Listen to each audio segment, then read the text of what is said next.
చేతిలో అధికారం ఉన్నప్పుడు ఇష్టారాజ్యంగా చెలరేగిపోయారు. ముఖ్యంగా వైసీపీ సోషల్ మీడియా బరితెగింపు అనేది గత 5 సంవత్సరాల పాటు చూసే ఉంటారు. అయితే తాజాగా సజ్జల భార్గవ రెడ్డి మీద 14 కేసులు నమోదయ్యాయి. ఎందుకనంటే అటు ముఖ్యమంత్రి కుటుంబం మీద కావచ్చు, ఉప ముఖ్యమంత్రి కుటుంబం మీద కావచ్చు, దారుణమైన వ్యాఖ్యలు చేయటంతో పాటు కొంత మార్పింగ్ ఫేక్ కంటెంట్ ను కూడా సోషల్ మీడియాలో తిప్పారు. సో దానికి సజ్జల భార్గవ రెడ్డి ప్రధాన కారకుడు అని చెప్పి కేసులు కూడా నమోదయ్యాయి. ఈ కేసుకు సంబంధించి నిన్న హైకోర్టు చాలా కీలకమైనటువంటి వ్యాఖ్యలు చేసింది. సజ్జల భార్గవ రెడ్డి చేసినటువంటి పనిని ఎట్టి పరిస్థితుల్లో సమర్థించలేము. సజ్జల భార్గవ చేసినటువంటి పని అనేది అనైతికం, అనాగరికం.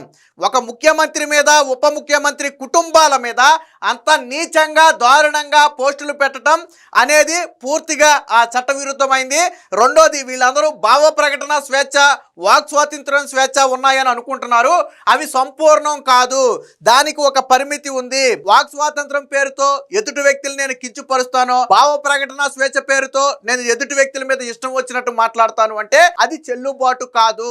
దానిని అడ్డం పెట్టుకుని ఇతరులను కించపరచడం అనేది ఎట్టి పరిస్థితుల్లో కుదరదు అని చెప్పి నిన్న సజ్జల భార్గవ రెడ్డి మీద చాలా ఘాటైన వ్యాఖ్యలు చేసింది. ఫర్ ఎగ్జాంపుల్, ఇదే మాట కన్నా కూటమి నాయకులు ఎవరైనా అన్నారనుకోండి, అదిగో విమర్శిస్తున్నారు, అదిగో సోషల్ మీడియాని కట్టడి చేశారు, అదిగో చంద్రబాబు నాయుడు లేకపోతే నారా లోకేష్ రెడ్ బుక్ రాజ్యాంగం నడుస్తుందని చెప్పి మాట్లాడేవాళ్ళు. మరి నిన్న స్వయంగా హైకోర్టే 2 పదాలు స్పష్టంగా వాడింది: అనాగరికం, అనైతికం. ఈ 2 పదాలు కూడా నిన్న సజ్జల భార్గవ రెడ్డి చేసిన పనికి సందర్భించి కోర్టు వాడినటువంటి పదాలు. మరి అంటే సజ్జల భార్గవ రెడ్డి చేసిన పని మంచి పనా, చెడు పనా? మరి ఇప్పుడు మాట్లాడరే వైసీపీ వాళ్ళు. ఇదే మాట మా బోటోళ్ళు లేకపోతే కూటమి నాయకులు మాట్లాడితే ఇదంతా పచ్చముట ఇలాగే మాట్లాడతారని చెప్పి పేర్లు పెడతారు. వీళ్ళకి వచ్చిన పేర్లు పెడతారు. కమ్మముఠ అనో, పచ్చముఠ అనో, లేకపోతే ఇంకో ముఠ అనో పేర్లు పెడతారు. మరి నిన్న హైకోర్టు మాట్లాడింది కదా, ఎందుకు చెప్పలేదు? ఎవరు చెప్పారు ఈ మాట?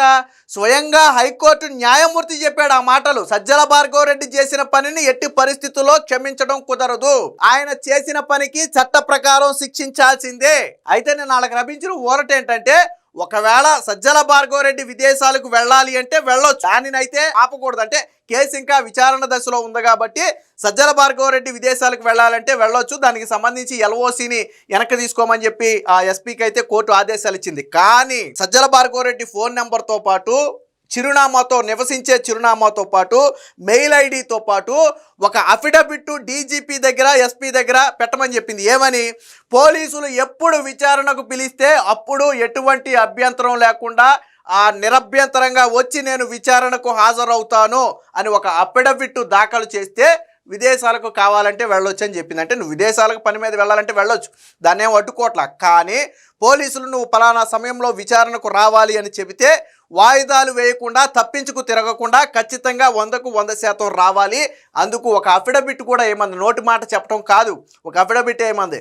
ఒకవేళ భవిష్యత్తులో పోలీసులు విచారణకు పిలిచినప్పుడు రాలేదనుకో, అప్పుడు మళ్ళీ ఎల్ఓసి అనేది మళ్ళీ జారీ చేస్తారు. అది వేరే విషయం. అంటే సజ్జల భార్గవ రెడ్డి చేసినటువంటి పని ఎంత నీచమైనది అనేది మీరు ఒకసారి ఆలోచించండి. దీనికి సంబంధించి హైకోర్టు కామెంట్స్ ఉన్నాయి, ఒకసారి చూద్దాం. సజ్జల భార్గవ రెడ్డి తీరు అనాగరికం, ఆటవికం.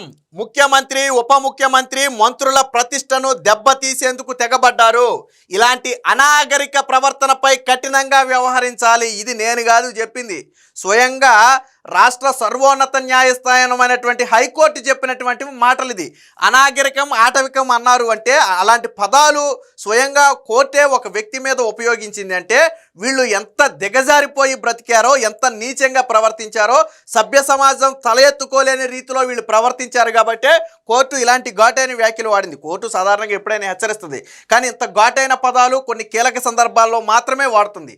ఇది సజ్జల భార్గవ రెడ్డి కేసు విషయానికి సంబంధించి వాడారు. ఇంకో మాట కూడా చెప్పింది. ఏమని? ఖచ్చితంగా ఇలాంటి అనాగరిక ప్రవర్తనపై కఠినంగా వ్యవహరించాలి. అంటే సోషల్ మీడియాని ఇష్టారాజ్యంగా వాడుకుని ఎదుట వ్యక్తుల గౌరవానికి భంగం కల్పిస్తాం, వాళ్ళ కుటుంబంలో ఆడవాళ్ళను కూడా నీచంగా మాట్లాడిస్తాం లేదా నీచంగా చిత్రీకరిస్తామంటే ఖచ్చితంగా దాన్ని ఆటవిక, మనం అంటాం కదా, నువ్వు ప్రజాస్వామ్యంలో బ్రతుకుతున్నావా, ఆటవిక రాజ్యంలో బ్రతుకుతున్నావా అని డైలాగులు వాడుతూ ఉంటారు. సో నిన్న వాడింది కూడా అదే డైలాగు. ఒక సభ్య సమాజం తల ఎత్తుకోలేని విధంగా, సభ్య సమాజం హర్షించలేని విధంగా సజ్జల భార్గవ రెడ్డి ప్రవర్తన ఉంది. ఇది నేను చెప్పలా, హైకోర్టు చెప్పింది. ఇది హైకోర్టు చెప్పినటువంటి వ్యాఖ్య. మరి సాక్షిలో మళ్ళీ ఎక్కడ రాయరు దీన్ని. సాక్షిలో ఏం రాస్తారో తెలుసా? ఎల్ఓసిని ఉపసంహరించుకోమన్న హైకోర్టు అని మాత్రమే రాస్తారు తప్ప ఈ వ్యాఖ్యలు రాయరు. ఎల్ఓసి ఎందుకు ఉపసంహరించుకోమన్నారు కూడా ఇక్కడ కూడా చెప్పింది. అలాగే ఎల్ఓసి జారీ చేయడం చట్టవిరుద్ధమేం కాదు. పోలీసులు సాధారణంగా ఇన్ని దారుణమైన కేసులు నమోదయ్యి ఇంత తీవ్రత ఉన్న కేసులు నమోదైనప్పుడు ఒక వ్యక్తి పారిపోతాడు అని భావిస్తే ఎల్ఓసి జారీ చేస్తారు. అందులో పోలీసులు తప్పేమీ లేదని కూడా ఇక్కడ కోర్టు చెప్పింది. పోలీసులు తప్పేమీ లేదని కూడా కోర్టు చెప్పింది. ఈ సాక్షిలో ఎల్ఓసి గురించి మాత్రమే రాస్తాడు, కానీ ఇవి మొత్తం రాయుడు. ఈ హైకోర్టు మాట్లాడింది రాయుడు. హైకోర్టు చావుగొట్టి చెవులు మూసిందని, మొహం మీద కాండ్రించి మూసిందని ఈ రాయుడు. సాక్షిలో మీకు రావు, చూడండి కావాలంటే. ఏమన్నారు చూడండి. భావ ప్రకటన, వాక్ స్వాతంత్ర హక్కులకు పరిమితులు. హైకోర్టు స్పష్టీకరణ. పోలీసులు కోరినప్పుడు విచారణకు వస్తానని అఫిడవిట్ ఇవ్వండి. భార్గవ్ రెడ్డికి ఆదేశం. ఆ తర్వాత ఎల్ఓసి వెనక్కి తీసుకోవాలని అన్నమయ్య జిల్లా ఎస్పీకి స్పష్టీకరణ. అంటే భార్గవ్ రెడ్డి అఫిడవిట్ ఇచ్చిన తర్వాత మీరు ఎప్పుడు విచారణకు పిలిస్తే అప్పుడు వస్తానని అఫిడవిట్ ఇచ్చిన తర్వాత మీరు ఎల్ఓసిని వెనక్కి తీసుకోమని చెప్పి కోర్టు చెప్పింది. వీళ్ళు రాసేది ఏముంటుందో తెలుసా? ఎల్ఓసి వెనక్కి తీసుకోవాలన్న హైకోర్టు. సజ్జల భార్గవ్ రెడ్డికి ఊరట. ఇది ఊరట. ఇంత దారుణమైన కామెంట్లు చేయటం ఊరట అవుద్దా? సాక్షిలో అవి మాత్రమే రాస్తాడు. మీరు కావాలంటే తిరిగేసుకోండి సాక్షి. హైకోర్టు షాకు, సజ్జల భార్గవ్ రెడ్డికి ఊరట. ఇదే సాక్షిలో వచ్చే హెడ్డింగ్ ఇదే. కానీ అసలు కోర్టు మాట్లాడిన మాటలు ఇవి. సామాజిక మాధ్యమాల్లో పోస్టుల విషయంలో వైకాపా సోషల్ మీడియా పూర్వ ఇన్ఛార్జ్ సజ్జల భార్గవ్ రెడ్డి ఇతర నిందితుల తీరు అనాగరికం, ఆటవికం, అనైతికం, సంస్కారహీనం అంటూ హైకోర్టు మండిపడింది. ఎన్ని వ్యాఖ్యలు చేసిందో చూడండి ఒకసారి. అనాగరికం, ఆటవికం, అనైతికం, సంస్కారహీనం అంటూ హైకోర్టు మండిపడింది. ముఖ్యమంత్రి, ఉప ముఖ్యమంత్రి, మంత్రులు, వారి కుటుంబ సభ్యులతో పాటు మహిళలను కూడా వదలకుండా వారి ప్రతిష్టను దెబ్బతీసేందుకు తెగబడ్డారని తప్పుపట్టింది. ఈ వ్యవహారంపై సజ్జల భార్గవ్ రెడ్డిపై వివిధ స్టేషన్లో 14 కేసులు నమోదయ్యాయని కూడా గుర్తు చేసింది. ఇలాంటి అనాగరిక ప్రవర్తనను తీవ్రంగా పరిగణించి చట్ట ప్రకారం కఠిన చర్యలు తీసుకోవాల్సిందేనని స్పష్టం చేసింది. రాజ్యాంగం ప్రసాదించిన భావ ప్రకటన, వాక్ స్వాతంత్ర హక్కు సంపూర్ణమైనది కాదని, దానికి పరిమితులు ఉంటాయని గుర్తు చేసింది. వాక్ స్వాతంత్రం ఇతరులను అవమానించేలా, వ్యక్తిత్వ హననానికి పాల్పడేలా ఉండకూడదని హితవు పలికింది. దీంతో పాటు సాధారణంగా నిన్నటి వరకు సాక్షిలో రాసిందేంటి? పోలీసులు అనైతికం, పోలీసుల తీరు, ఎల్ఓసి జారీ చేసే హక్కు పోలీసులకి ఎక్కడదని రాశారు. కానీ ఇక్కడ కోర్టు ఏం చెప్పిందో చూడండి ఒకసారి. భార్గవ్ రెడ్డిపై పలు కేసులు పెండింగ్లో ఉన్నాయని, కాగ్నైజబుల్ నేరాలకు సంబంధించి కేసు నమోదైనప్పుడు ఎల్ఓసి జారీ చేయాలని కోరే అధికారం దర్యాప్తు సంస్థలకు ఉంటుందని న్యాయమూర్తి పేర్కొన్నారు. బ్యూరో ఆఫ్ ఇమిగ్రేషన్ అధికారులు ఎల్ఓసి జారీ చేయటం చట్టవిరుద్ధమేమీ కాదన్నారు.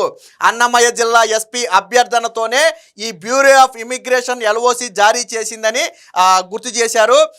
భార్గవ్ రెడ్డికి బిఎన్ఎస్ ప్రకారం నోటీసులు ఇచ్చి వివరణ తీసుకోవాలని హైకోర్టు ఆదేశించినా పోలీసులు ఆ మేరకు వ్యవహరించలేదన్నారు. కానీ పోలీసులు ఏమంటారు? మేము నోటీసులు ఇస్తే సజ్జల భార్గవ్ రెడ్డి తీసుకోవడానికి నిరాకరించాడు అంటారు పోలీసులు. బట్ నిరాకరించాడు అనటానికి వీడియో కానీ ఫోటో ప్రూఫ్ కానీ లేకపోవడంతో కోర్టు దాన్ని పరిగణలోకి తీసుకోలేదు. ఒకవేళ సజ్జల భార్గవ్ అంటే దర్యాప్తు కొనసాగుతుందనే కారణంతో భార్గవ్ రెడ్డి విదేశాలకు వెళ్లే హక్కును హరించకూడదు. కాబట్టి ఈ నేపథ్యంలో ఎల్ఓసి కొనసాగనీయడం సమర్థనీయం కాదని, అంటే అతనికి విదేశాలకు వెళ్ళడం అనేది సజ్జల భార్గవ్ రెడ్డి హక్కు. ప్రస్తుత కేసుల నేపథ్యంలో అతను వెళ్ళొచ్చు, రావచ్చు. ఎందుకంటే ఇంకా దీని మీద పూర్తి దర్యాప్తు ఇంకా జరగలేదు కాబట్టి. అందుకని కోర్టు ఏం చెప్పింది? ఎప్పుడు విచారణకు కావాలంటే అప్పుడు వస్తానని ఒక అఫిడవిట్ దాఖలు చేయండి, అప్పుడు ఎల్ఓసి వెనక్కి తీసుకుంటారు. మీరు కావాలంటే విదేశాలకు వెళ్ళండి, కానీ విచారణ అధికారులు ఎప్పుడు పిలిస్తే అప్పుడు, ఎన్నిసార్లు పిలిస్తే అన్నిసార్లు వస్తామని చెప్పి హామీ ఇస్తేనే మీరు విదేశాలకు వెళ్ళడానికి అనుమతి ఉంటుందని చెప్పి కూడా నిన్న కోర్టు చెప్పింది. అంటే వీళ్ళకి అధికారం పోయాక కూడా ఆ అధికారం మదం దిగలేదు. చింత చచ్చినా పులుపు చావలేదని చెప్పి ఒక పాతకాలపు సామెత ఉంది. వీళ్ళని ప్రజలు చావగొట్టి చెవులు మూసినా వీళ్ళ బలుపు తగ్గలేదు. ముఖ్యమంత్రి మీద, ఉప ముఖ్యమంత్రి మీద, ఆ ఇంట్లో ఆడవాళ్ళ మీద, మంత్రులు అంటే నారా లోకేష్ మీద ముఖ్యంగా చాలా దారుణమైనటువంటి పోస్టులు పెట్టారు. వ్యక్తిత్వ హననానికి పాల్పడ్డాడు. రాజకీయాలతో సంబంధం లేని ఇంట్లోని మహిళలను కూడా తీసుకొచ్చారు.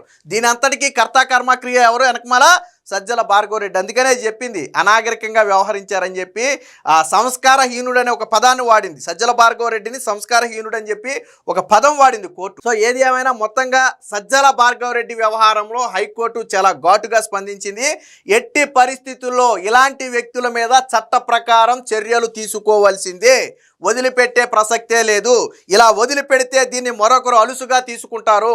చట్టం ఏదైతే వాక్ స్వాతంత్రం, భావ ప్రకటన స్వాతంత్రం ఉందో దాన్ని మితిమీరి ఉపయోగించి అది మా హక్కు అంటే కుదరదు అని చెప్పి నిన్న హైకోర్టు అయితే స్పష్టంగా చెప్పింది. మొత్తంగా సోషల్ మీడియాలో నీచంగా ప్రవర్తించే వారందరికీ కూడా నిన్న హైకోర్టు గట్టి హెచ్చరికలను అయితే జారీ చేసింది.